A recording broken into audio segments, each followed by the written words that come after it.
A crise provocada pelo novo coronavírus em todo o mundo atingiu não só a saúde, mas também a economia. Aqui no Brasil, segundo o IBGE, 4 em cada 10 empresas fecharam as portas.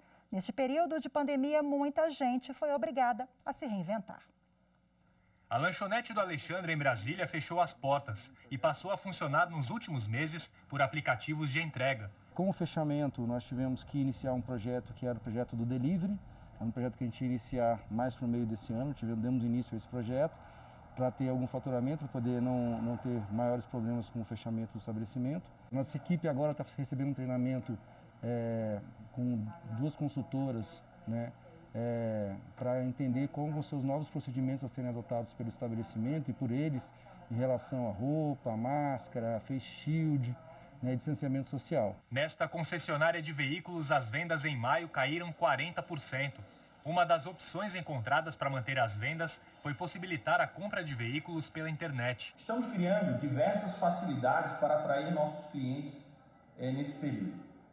Hoje, por exemplo, o cliente pode comprar o seu carro através das nossas plataformas digitais 100% online.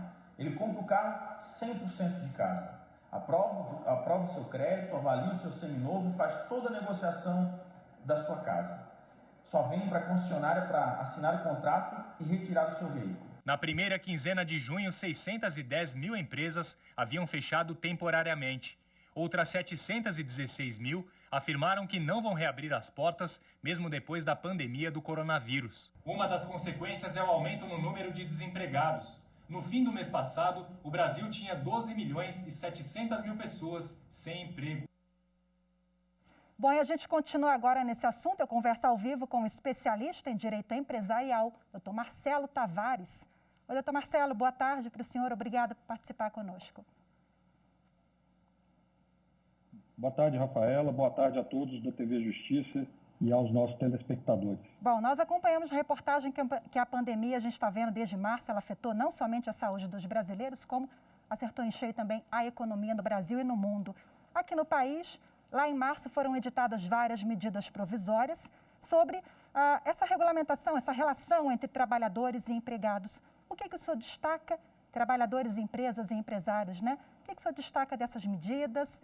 Como estão as relações entre as partes? Bom, vamos lá.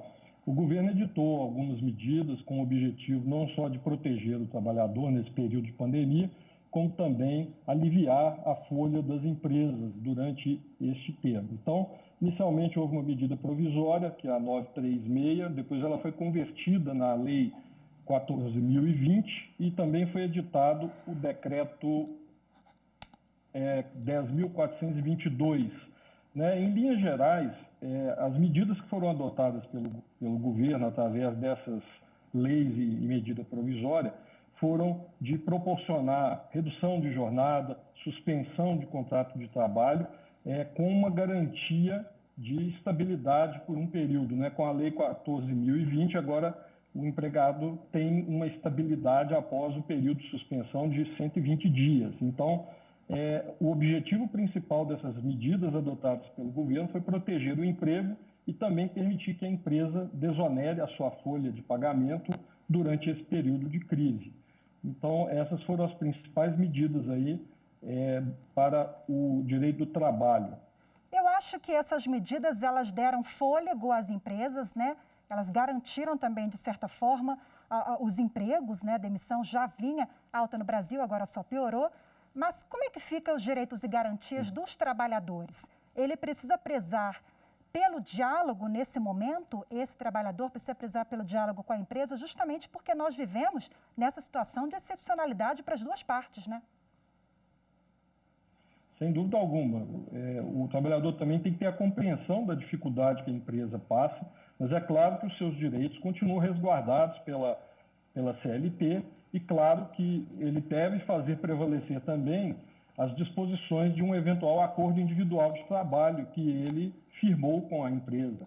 Então, é muito importante que, caso hajam violações a esse acordo individual, a legislação que está vigente provisoriamente nesse período de pandemia, o caminho do trabalhador seria procurar a Justiça do Trabalho para obter os seus direitos. Tá? Então, é muito importante que ele tenha consciência de que seus direitos, na verdade, não foram suprimidos. Eles estão numa situação de excepcionalidade que requer também a sua compreensão diante do contexto, e acho que o principal é buscar a proteção do emprego, a manutenção do trabalhador da empresa, ainda que com algumas medidas como essa de suspensão de contrato de trabalho, auxílio emergencial, a empresa podendo complementar o valor do auxílio do governo. Então, todas essas situações aí estão postas para a proteção do trabalhador, mas se houver uma violação, por exemplo, uma demissão no período, nesse período de suspensão de contrato de trabalho, ele teria direito, no mínimo, a receber todo o valor do período de estabilidade que vai ser concedido a ele após o fim da pandemia. Então, é muito importante que essas medidas não sejam interpretadas como uma oportunidade de descumprimento da legislação trabalhista.